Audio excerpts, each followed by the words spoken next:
Bună ziua, stimate domn.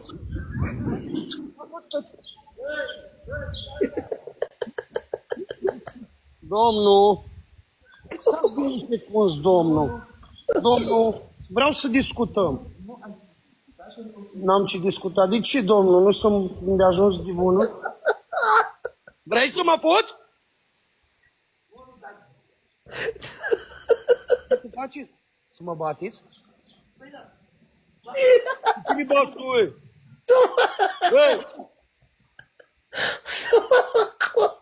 Ei, tu cine era dacă îți dau n-am spart piața cu tine?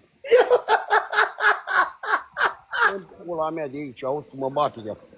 Să te iei gură de bulaciu, spart, nu-i spart piața cu oameni.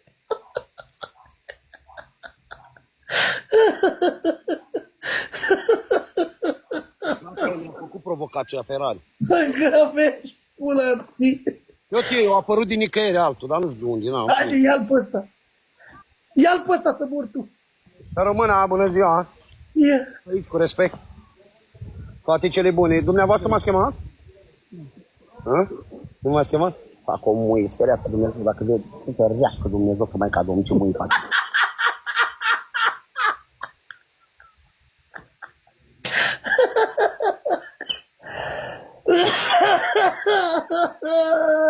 Ai, Bosco, păcavești. Auzi? Ce ai? Auzi, du-te măi de aici, vrei ca să te bat? Fute-te în gura de cură pe noi. Auzi, dar uite ce o zis când ați spală. A, tu erai, nu te mai știam. Futu-ți Paștele, mă, iar.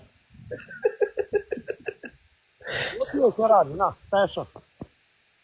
Stai așa, mânsule. Uite, ca să vezi ce la mine când ies eu din casă, uite, vezi? Uite, băieți aici, uite. Aici toți prieteni lui băieți, nu râdi copiii ăștia când mă vede așa, uite. Și acolo, uite, fete, băieți, uite. E, nu râde că fitul-i plin de aur, că faci 2-3 mii pe zi. Auzi ce o zis, că te iubești toți de la noi. Îi pup și eu, vă pup pe toți copiii de la Bazlui de acolo.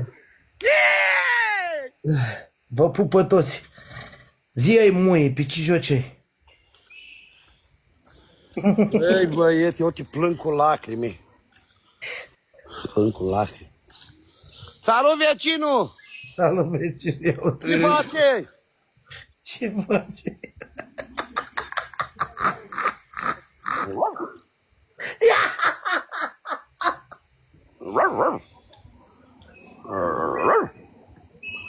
Ce face, Marnică, dar nu mai țigărea în mână? Nu mai, că am vrut să fac o provocație așa de capul meu, dar nu mai fac.